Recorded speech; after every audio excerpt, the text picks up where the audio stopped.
Dubois-Dominique, né le 18 mars 1953 à Tiétreville. Miracle ou coup de berthier. Son coup de fusil était net, précis, puis sans bavure. Maître Hippolyte Lecoq, ancien militaire, était un cacheux hors pair. Nous l'invitait souvent à la cache pour s'assurer de ne point rentrer bredouille. Épaulé qu'il était par ses tiens, Nestor et Finette, deux labradors.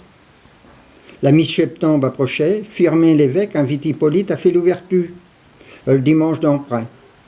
Mais, avait dit Firmin, faudra que tu viennes à la maison pour placher les cacheux.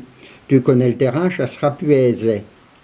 Un jour dit, à la nuit tombante, Hippolyte arrive chez le P. l'évêque. Chite tient dehors, lance Firmin, puis rentre à la maison.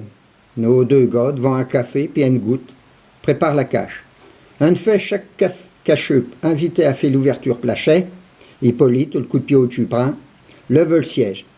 Puis sur le point de partir, il rappelle ses tiens. Mais là, aucune réponse, plus de bête. En chambre, il commence à trancher les tiens. C'est au bout d'une dizaine de minutes qu'il veille, Nestor et Finette se pointaient à une bestiole morte dans la gueule. « Non des os, dit Firmin, en s'emparant du cadavre. Ils ont tué le petit bichon de la vieille méporée Mavézène. Elle y tenait comme elle apprenait le de ses yeux. Noé dans le bron, ça va te geler dans les chaumières, je te dis que ça. C'est que nous peu fait, dit Hippolyte embarrassé qu'il était.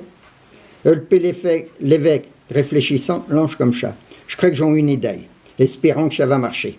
J'allons laver le bichon, puis un fait propre, j'irai leur foutre dans sa caloche pour faire croire à la Vézène qu'il était mort d'une crise cardiaque.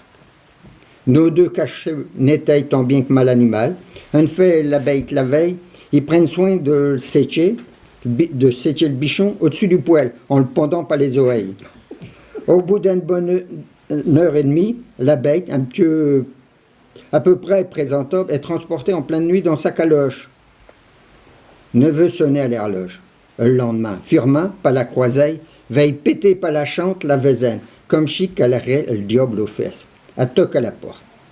En ouvrant, Firmin s'attardait à se faire remonter les bretelles. « Vézin, lance la méporée, il y a eu un miracle cette nuit. »« Ah bon? Où chef fait Firmin? »« À moi, fait la vieille en réfléchissant, ça tient encore un coup de berthier. »« Mais, fait le l'évêque, tu qui va peindre?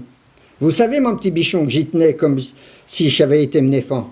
Bien, ce matin, je le retrouvais mort dans sa caloche. »« Ah bon? » fait Firmin, sentant l'averse. « Il est mort d'une crise cardiaque? »« Vous voulez rire? » fait la Vézène. « Il y a 3 jours, il s'est fait escoffier par une vainture. Puis, je vous dis, puis le chagrin, puis le malheur que j'en eu. Enfin, je vous passe les détails. En prêchant, avant-hier, je l'ai enterré au fond de la cour. »